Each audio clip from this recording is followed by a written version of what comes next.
할렐루야. 오늘도 주의 전에 나오신 여러분에게 하나님의 은혜가 함께 하시길 소망합니다. 옆에 계신 분들과 잠깐 인사하겠습니다. 사랑합시다.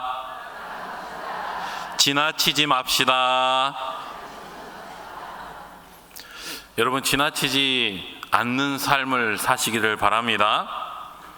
여러분, 사랑하면 지나쳐지지가 않아요.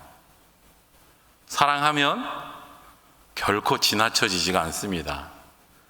저희들 잘 아는 동화인가요? 아버지 바지가 길어요. 그게 누구 눈에 보여요?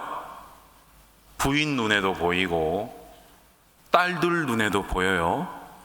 그러니까 한 단만 줄이면 되는데 자고 일어났더니 세 단이 줄여져 있어요. 왜 그럴까요? 아버지 그 바지단이 좀 긴데 내가 좀 줄여드려야 되겠다. 큰 딸이 먼저 줄여놓은 거예요. 조금 있다가 작은 딸이 그래 어제 보니 아버지 바지가 길더라. 한 단을 더 줄여놓은 거예요. 이 딸들이 자고 나서 부인이 하루 일과를 다 맞춰놓고 아휴 우리 남편이 바빠가지고 바지도 못 줄이고 너무 불쌍하다. 내가 바지라도 줄여줘야지. 바지를 7부 바지를 만들어 놓은 거예요. 여러분 7부 바지 입더라도 사랑이 가득한 가정 되시기를 축복합니다. 언젠가 성탄절 즈음에 저희 아이가 카드를 하나 써놓은 거예요. 근데 이 카드가 크리스마스 카드에 아버지한테 주는 카드가 아니고 성탄 트리에다가 양말하고 같이 붙여놓은 거예요. 하나님, 저 게임기 갖고 싶어요. 아주 영악합니다. 그런데 사랑하면 아빠의 그 눈이 그 카드를 지나치지 못하는 거예요. 설거지는 남자가 합니까? 여자가 합니까? 본 사람이 하는 거예요. 본 사람이 하는 거예요. 그리고 보고도 참을 수 있으면 그 사람은 안 하는 거예요. 보고 못 참으면 그런 사람이 하는 겁니다. 저도 설거지는 잘 도와줘요. 그런데 이제 저도 아내도 같이 일을 하니까 피곤할 때가 있잖아요. 저녁을 먹고 설거지통에 설거지가 쌓여 있어요. 그래 아이들 뒤치다거리하고 정리하고 이제 자려고 하는데 그 설거지가 제 눈에 걸리는 거예요. 더럽다 이게 아니고 이거 내일 아침에 저 상태에서 또 밥 차리고 하면 사랑하는 아내가 마음이 안 좋겠다. 그리고 11시 12시라도 같이 설거지를 도와주는 마음은 사랑해서 그렇다라는 거예요. 사랑하기 때문에 지나쳐지지가 않는다라는 거예요. 저희들이 성경에도 보면 선한 사마리아인의 비유가 있잖아요. 그 강도 만난 사람을 보고 레위인도 지나가고 제사장도 지나가요. 그런데 하나님 안 믿는 백성들이 다른 신을 섬기는 그 선한 사마리아인이 그걸 지나치지 못하는 이유는 그 사람에 대한 사랑이 있기 때문이에요. 단순히 내가 그냥 저 사람들은 저 레위인 제사장은 마음이 그냥 아주 심보가 안 좋고 나는 착해서 그런 게 아니라 내 안에 생명을 사람을 사랑하는 마음이 있으면 그게 지나쳐지지 않는다라는 거예요. 제가 베델 미션에서 이번에 나온 그 베델 미션에서 우리 성도님들 글 중에 하나 생각나서 어느 권사님께서 새벽 예배를 마치고 이렇게 여느 날과 다름없이 댁에 돌아가시는 길이었나 봐요. 그런데 외국인 이주 노동자인 것 같습니다. 다문화 가족으로 보이는 어느 노동자가 이렇게 새벽길을 걸어가는 중에 재활용 쓰레기 무덤이고 꾸러미 앞에 잠깐 선 거예요. 그리고는 장난감을 하나 들고 만지작 하는 거예요. 보아하니 본인이 가지고 놀 것은 아니고 본인의 아이에게 가져다 줬으면 하는 것 같은 마음이 들었다라는 거예요. 그래서 자기가 그쪽 방향으로 가다가 본인이 그 가까이 가버리면 그 외국인 노동자가 민망할까 싶어가지고 걸음을 다른 곳으로 옮겨가면서 그 사람을 힐끗힐끗 보았는데 그냥 장난감을 들었다 놨다 하더니 놓고 가더라는 거예요. 그 다음 날도 보니까 그 장난감이 그 자리에 그대로 있더라는 거예요. 그리고 며칠 후에 그 장난감이 치워졌는데 그 권사님의 마음이 며칠 동안 그 장난감을 볼 때마다 마음이 너무 아렸다라는 거예요. 물론 우리가 넉넉하면 그 재활용 꾸러미에서 무엇하러 아이 줄 장난감을 만져보겠어요. 넉넉하지 못한 타국살이에 그래도 집에 있는 아이를 생각하면서 이걸 좀 씻어서 가져다 줄까 말까 하는 그 마음을, 그 고민을 하고 있는, 힘들게 살아가고 있는 그 사람을 이 권사님의 마음이 그냥 지나치지 못했다라는 거예요. 물론 그분에게 뭐 어떤 선물을 해줄 수는 없었지만 그러면서 그 마음에 먹먹함이 있었다라는 건 사랑하기 때문이다라는 사실입니다. 저와 여러분이 그렇게 우리 주변에 있는 분들을 사랑하며 살아갈 수 있게 되기를 바랍니다. 사랑으로 가득 찬 우리 베델 공동체가 될 수 있기를 바랍니다. 사랑하면 내 안에만 뜨겁다, 내가 진짜 하나님도 사랑하고 우리 성도님들도 사랑하고 내가 진짜 뜨거운 사람이다, 그렇게 끝나지 않고 결코 지나칠 수 없다라는 거예요. 하물며 우리 성도님들도 그래요. 목사님들이 진짜 사랑하고 신방하는 거하고 어쩔 수 없이 와서 신방하면 다르다라는 거예요. 목사님이 예배 드릴 때, 찬양할 때, 설교할 때 진짜 하나님을 만나가지고 막 뜨겁게 할 때하고 그렇지 못할 때가 보인다라는 거예요. 원하기는 저와 여러분이 하나님도 사랑하시고 하나님께서 우리 주변에 주신 분들도 사랑하심으로 지나치지 않고 살아갈 수 있게 되기를 바랍니다. 지나치지 않는다는 건 볼 수 있다라는 거예요. 내가 누군가를 지나치지 않는다는 건 그 사람의 마음을, 형편을, 상황을 내가 볼 수 있다라는 겁니다. 여러분, 오늘 말씀 제목이 38절에 있는 대로 보여주시기를 원하나이다. 바리새인의 고백입니다. 바리새인이 예수님께 하는 고백이에요. 선생님이요, 보여주시기를 원하나이다. 저희들도 살아가면서 종종 하나님 앞에 보여달라고 할 때가 있어요. 무언가를. 살아계신 하나님이 진짜 하나님이면 하나님이 살아있다는 그 증거를 보여주십시오.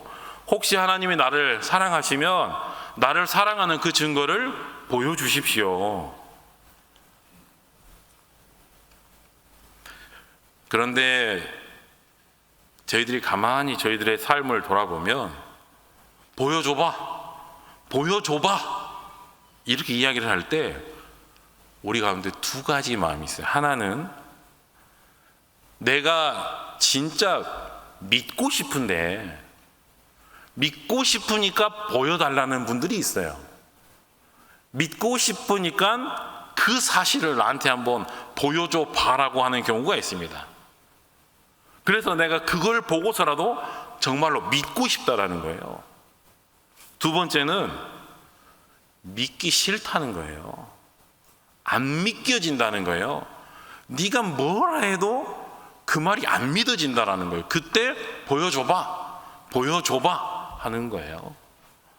오늘 이 바리새인은 믿고 싶어서 보여달라고 한 것인지, 믿을 수가 없어서, 믿기 싫어서, 믿고 싶지 않아서 보여달라고 한 것인지, 과연 우리는 하나님 앞에 살아가면서 보여달라는 말을 그렇게 많이 하는데 우리는 하나님 앞에서 정말로 하나님에 대한 그 믿음을 더 확고하게 하기 위해서 그런 것인지, 아니면 하나님에 대한 불신으로 우리가 가득 차 있기 때문에 그 불신 가운데서 하나님 앞에서 한번 보여줘 보십시오라고 이야기를 하는 것인지, 바리새인의 모습을 통해서 오늘 우리의 모습을 돌아볼 수 있게 되기를 바랍니다. 저희들은 살아가면서 뭐든지 보기를 원합니다. 가짜 소문이 많고 풍문으로 떠도는 소문이 많다 보니 내가 직접 확인해야 믿을 수 있다라는 거예요. 일상에는 없는 일이지만 영화나 드라마에 보면 부모와 자식 간에도 뭔 자꾸 DNA 검사를 해요. 그렇게 해서라도 저 자식이 내 자식인지 머리카락 2개 맞대어 보고 해야 내가 믿어진다라는 거예요. 남녀 간에도 어떤가요?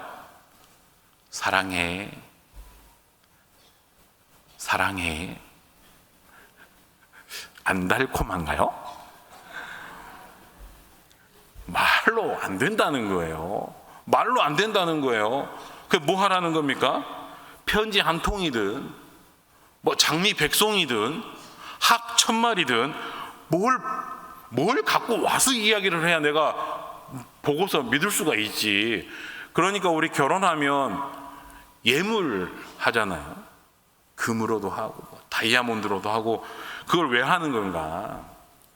그 부부의 연을 맺는 그 귀한 그 결혼식, 그 소중한 자리에 가장 중요한 게 서로에 대한 사랑의 마음인데 그걸 확인할 수 없잖아요.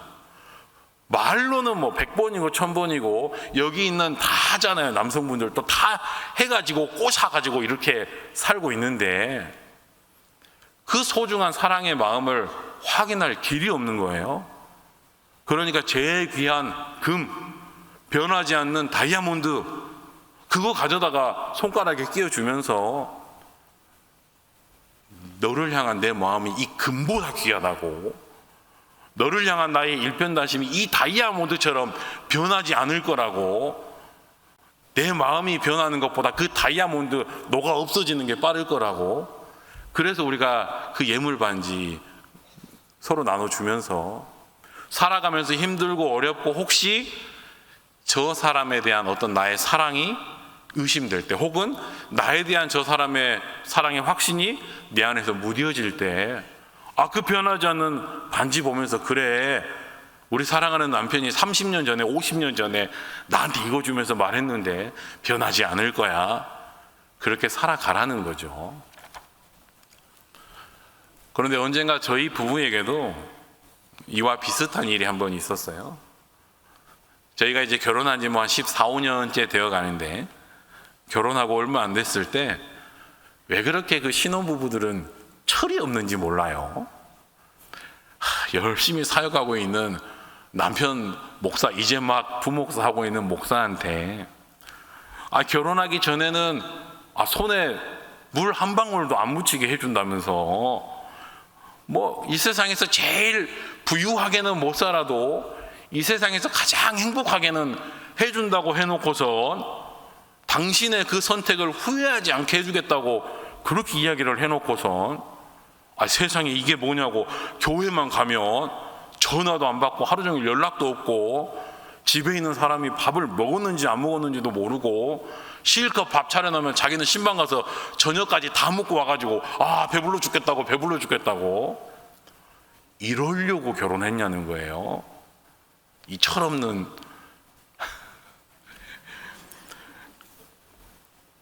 그래서 제가 너무 어이가 없는 거예요. 무슨 소리냐? 나의 사랑이 변하지 않았음을 보여달라는데 너무 어이가 없는 거예요. 그래서 이야기를 했죠. 여보, 내가 새벽같이 나가서 밤늦게 들어와. 애들 또 아빠 얼굴을 못 본다고 해. 그렇게 내가 열심히 사역을 하고 어떻게든지 담임 목사님한테 잘 보여보려고 하고 성도님들한테 잘 보여보려고 애를 쓰고 내가 그 짓을 왜 하겠어?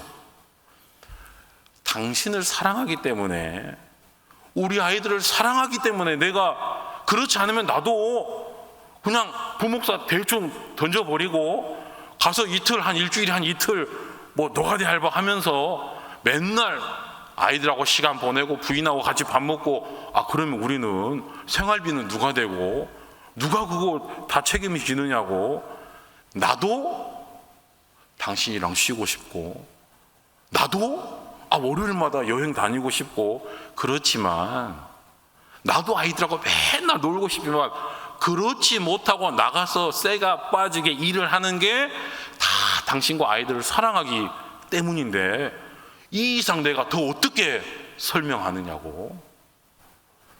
우리 여성분들 공감이 돼요? 안 돼요? 안 돼요. 저희 집에 있는 그분도 전혀 공감이 안 되는 표정이에요. 그런데 여러분, 저희 교회에도 보면 그렇게 살림을 꾸리며 가정을 이끌어 가시는 남자분들, 여자분들 엄청 많으세요. 왜 다 그렇게 열심히 치열하게 사시겠어요? 사랑하는 가족들을 위해서, 사랑하는 자녀들을 위해서 그렇게 살아가는 거예요.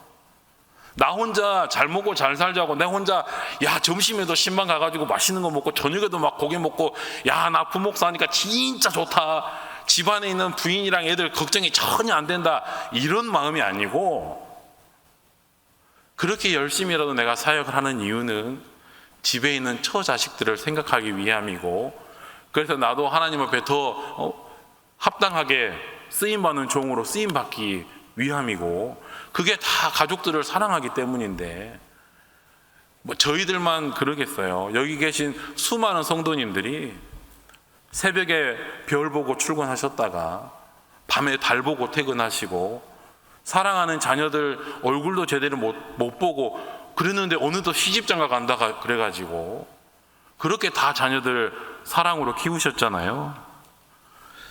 그럼에도 불구하고 여러분의 가정에 그 사랑의 열매들이 가득가득 넘쳐날 수 있게 되기를 축복합니다. 여러분의 가족들이 압니다.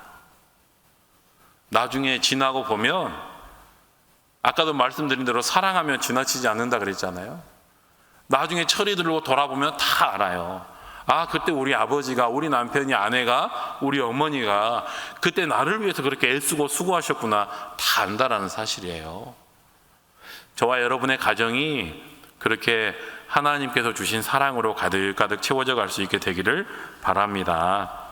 그런데 여러분, 오늘 말씀에도 보면 말씀드린 대로 서기관과 바리새인들이 예수님께 찾아와서 뭘 보여달라는 거예요. 뭘 보여달라는 거냐면 예수님이 진짜 다윗의 자손으로 오신 메시아가 맞는지 보여달라는 거예요.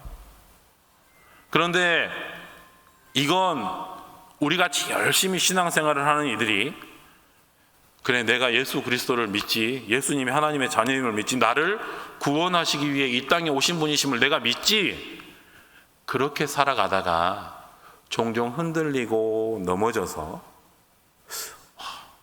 하나님이 나를 버리셨나? 혹시 하나님이 안 계신 건 아닌가? 진짜 하나님이 살아서 우리와 함께 하시는가? 이런 의심이 들고 마음이, 믿음이 약해질 때 그 믿음을 다시금 견고하기 위해서 보여달라고 요청하신 바가 아닙니다. 사실 오늘 이 12장 저희들이 38절 이하부터 읽었는데 그 앞선 내용들을 살펴보면 12장 1절부터 이런 내용들이 기록되어 있습니다. 먼저는 예수님의 제자들이 안식일에 배가 고파서 밀 이삭을 잘라 먹는 사건이 있었어요. 그걸 두고 바리새인들이 예수님께 그러는 거예요. 예수님을 공경에 빠뜨리려고 그러는 거예요. 안식일에 저렇게 해도 됩니까? 그렇게 끊어서 먹어도 됩니까? 당신의 제자들이 그렇게 해도 됩니까? 그때 예수님께서 두 가지 이야기를 하세요. 하나는 다윗도 우리가 구약에 보면 배가 너무 고파서 제사장 외에는 손대서는 안 될 성전에 드려진 그 진설병을 먹지 않았느냐.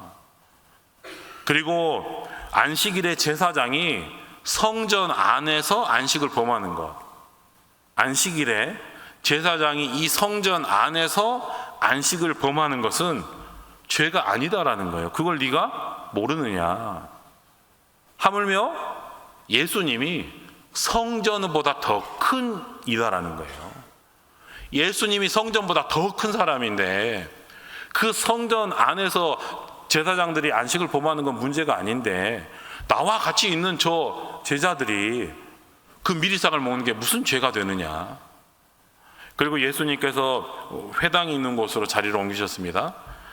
그곳에서 손 마른 사람을 고치는 사건이 나옵니다. 그랬더니 그 바리새인들이 또 이야기를 하는 거예요. 안식일에 병을 고쳐도 됩니까? 그랬더니 예수님께서 말씀하셔요. 그럼 만약에 니한테 양이 한 마리 있는데 그 양이 안식일에 구덩이에 빠졌다. 그거 안 건질래? 그거 죽도록 내버려 둘래?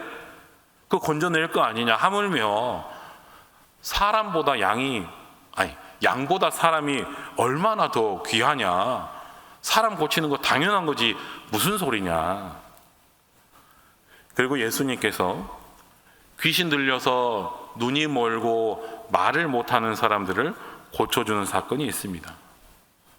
그때 그 주변에 있던 그 무리들이 예수님을 가리켜서 이야기를 하는 거예요. 저 사람이 진짜 메시아 아니냐? 진짜 다윗의 자손 아니냐? 그랬더니 바리새인들이 그러는 거예요. 에이, 저거 하나님이 보낸 메시아 아니야. 바알세불, 귀신의 왕, 사탄의 왕이라고 일컫는 그 바알세불의 능력으로 귀신을 쫓아낸 거지 하나님의 능력으로 쫓아낸 게 아니야. 예수님을 비아냥거린 겁니다. 그래서 예수님께서 말씀하시는 거예요. 나라도 동네도 가정도 자기들끼리 싸우면 다 깨지는데 사탄의 이름으로 사탄을 어떻게 쫓아내느냐. 그러면 그 사탄의 나라가 세워져 가겠느냐. 나는 성령으로 쫓아낸 것이고 이미 이 가운데 하나님의 나라가 세워져 있다. 그러면서 말씀하시는 거예요. 나는 욕해도 나는 거역해도 성령을 거역하거나 모독하지는 마라. 그랬다가 너희들이 죄사함을 받지 못할 것이다. 그러고 말씀에 34절에 보면 그 바리새인들에게 이렇게 말씀을 하세요. 이 독사의 자식들아, 이 사탄의 자식들아, 이 말이에요. 이 마귀의 자식들아라고 그 바리새인들에게 이야기를 하는 겁니다. 그랬더니 이 바리새인들이 그 말에 못 참는 겁니다. 이 바리새인들은 그것 하나로 사는 거예요. 그 자존심. 우리는 하나님의 선민이다. 나는 하나님께 선택받은 하나님의 아들이다. 하나님의 딸이다. 그거 하나로 사는 백성들이에요. 그런데 그들에게, 하나님의 자녀들에게 이 독사의 자식들아, 이렇게 말씀을 하고 있다라는 사실이에요. 그때에 오늘 38절 말씀이 시작되는 겁니다. 바리새인들이 지금 예수님을 죽이고 싶은 마음인 거예요. 그 앞에도 보면 그 예수님을 죽이고자 하는 마음이 있었다고 12장에 기록이 되어 있거든요. 지금 이제 이 바리새인들이 정중하게 선생님이요, 선생님이 다윗의 자손인 표적을 보여주시기를 원하나이다, 이렇게 정중하게 하는 말은 그 예수님께 예의를 갖춰서 하는 말이 아닙니다. 이제는 나는 이제 더 이상 흠잡힐 짓을 해서는 안 된다라는 거예요. 아주 깍듯하게 예의를 갖춰서 이야기를 해가지고 저 사람이 말 잘못하고 실수하는 거 있으면 그거 하나 딱 걸어가지고 이 예수를 죽이겠다라는 거예요.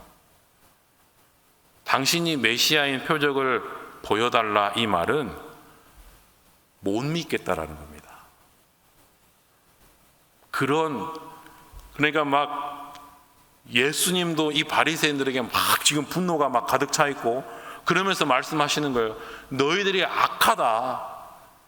너희들의 그 악독함이 너희들 안에 꽉 차 있다. 그렇기 때문에 너희들 자꾸 그 입에서 그렇게 사람들 핍박하는 말, 이방인들 구원해 주려고 하고 고쳐 주려고 하고 배고픈 사람들이 뭐 하나 먹는데 너희들 거기서 자꾸 너희들의 기준에 맞춰서 너희들 마음속에 있는 그 율법 기준, 어떤 안식일의 기준 가지고 저 사람들을 어떻게 하면 한 사람이라도 밀어내볼까? 어떻게 하면 한 사람이라도 구원 못 받게 할까?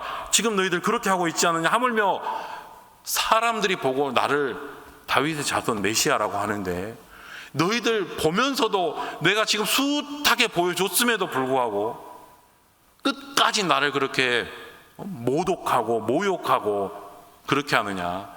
이 독사의 자식들아, 너희 안에 악한 것들이 가득하다. 그렇게 말씀을 하셔요. 그러자 그 바리새인들이 예수님께 표적을 보여달라고 합니다. 그래서 보여주시는 표적이 두 가지예요. 아주 간단하게 기록이 되어 있어요. 하나는 요나의 표적이고 하나는 솔로몬의 표적이에요.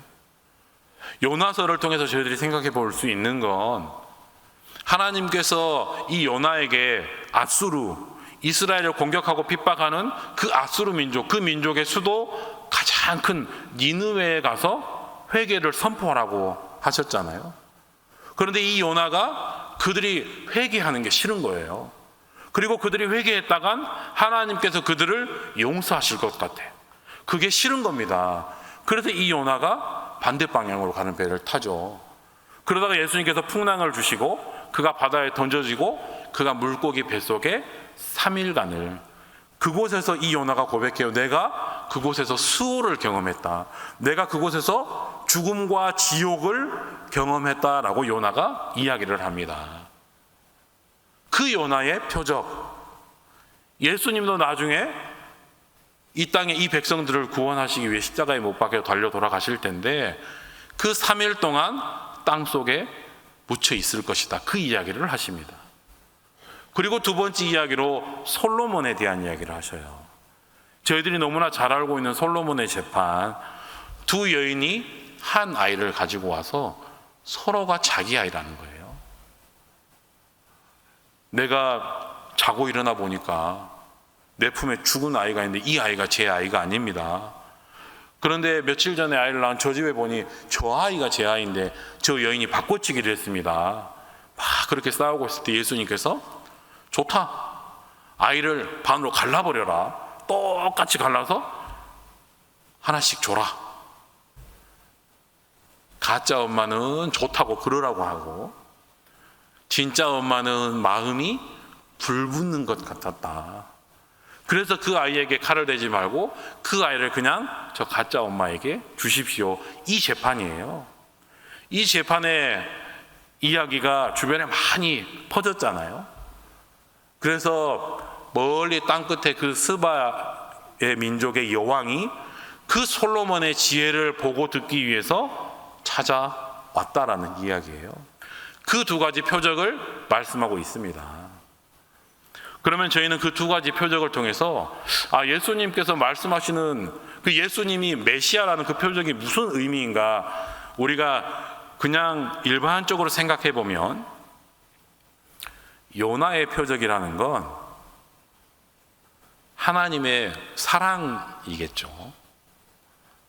하나님께서 그토록 사랑하시는 선지자 요나를 그렇게 고생하며 또 그렇게 그 요나를 힘들게 하고 그 기도에 응답해 주시지 않으면서까지 그 니느웨를 사랑하셨던 것. 그토록 이 요나는 아니라는 거예요. 다른 민족들은 괜찮은데 그 민족들만큼은 구원받아서는 안 된다라는 거예요.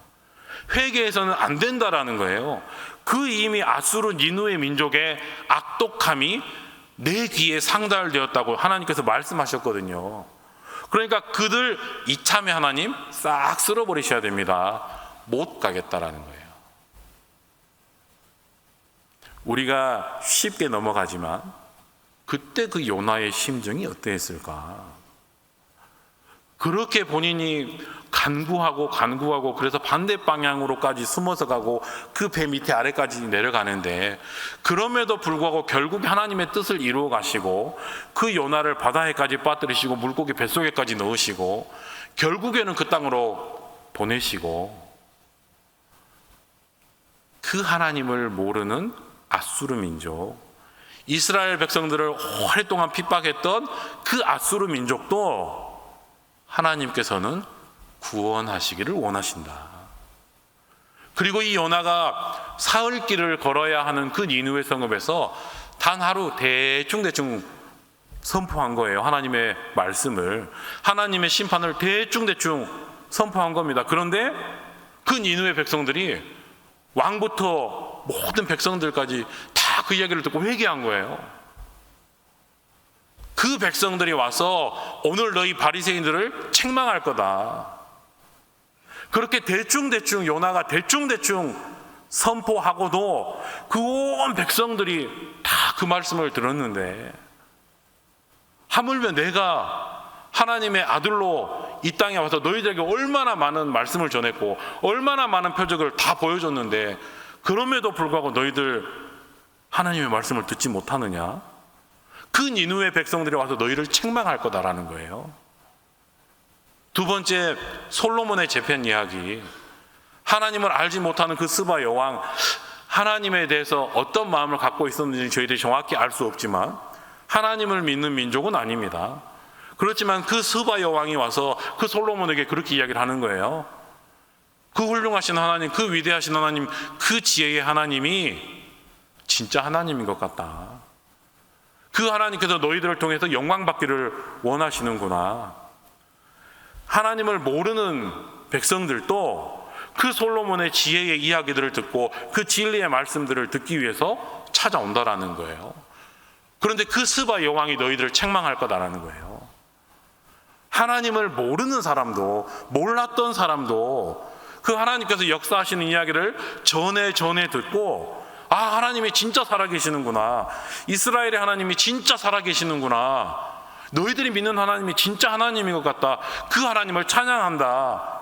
하나님을 모르는 민족의 왕들도 와서 그 하나님을 찬양하는데, 하물며 너희 바리새인들 하나님을 찬양한다고 하면서, 하나님의 자녀라고 하면서 어떻게 내가 그렇게 보여주고 이야기했음에도 불구하고 아직도 못 믿겠다고, 믿을 수 없다고 하느냐?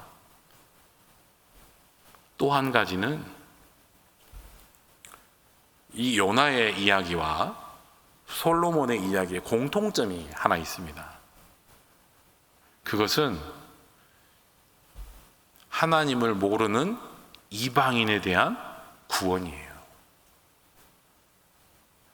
하나님은 하나님을 잘 믿는 사람들도 구원받기를 원하시지만, 하나님을 잘 믿는 사람들을 통해서 하나님을 알지 못하는 사람들, 좌우를 분별하지 못하는 사람들, 선악을 알지 못하고 무엇이 진리인지를 모르는 사람들도 구원받기를 원하신다라는 거예요.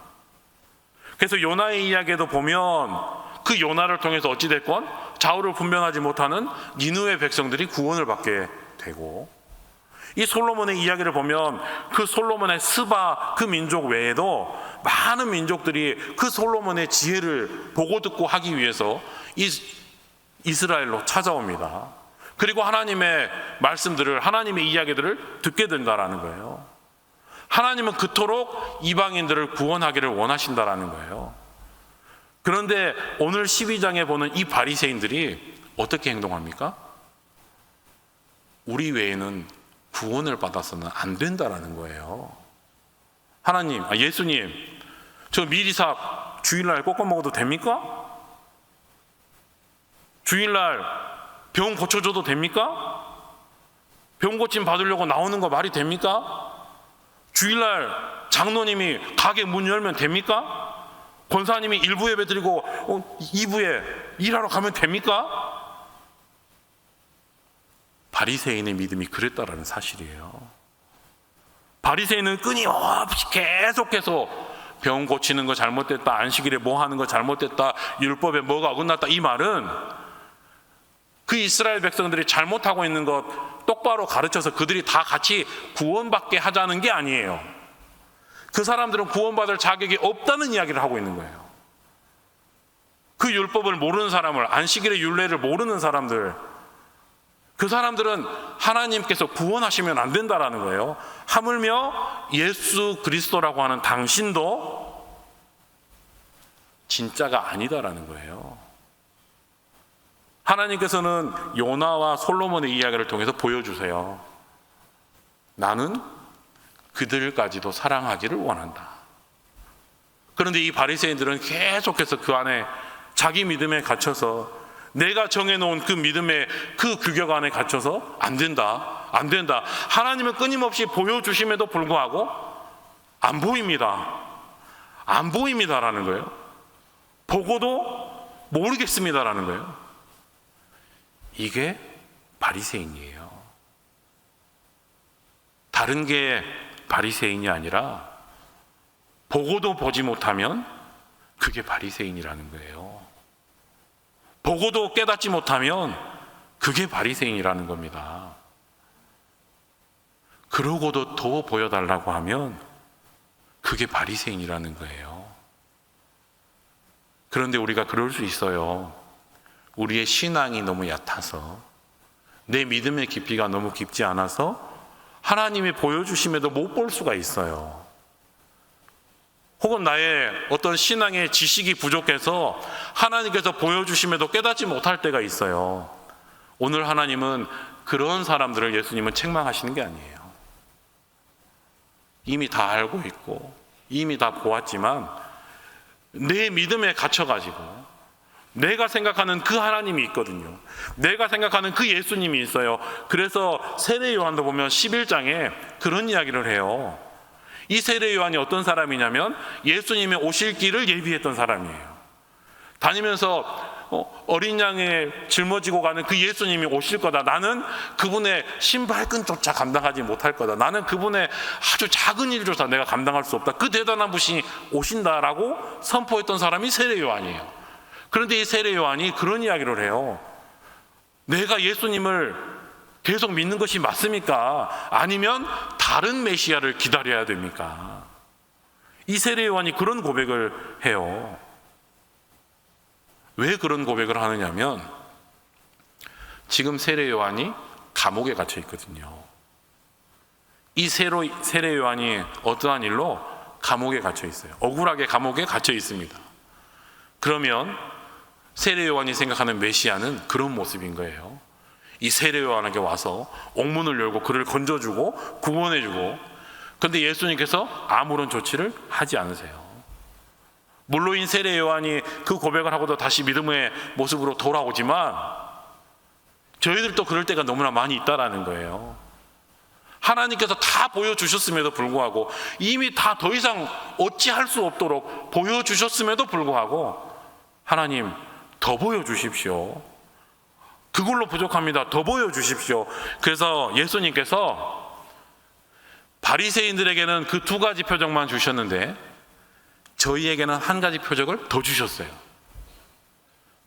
이 당시 바리새인들은 이 표적을 보지 못했어요. 그런데 오늘 저와 여러분은 한 가지 표적을 더 보았어요.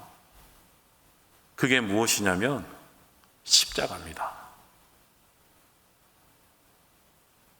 예수님, 진짜 예수님이 저희를 사랑하시는 거 맞습니까?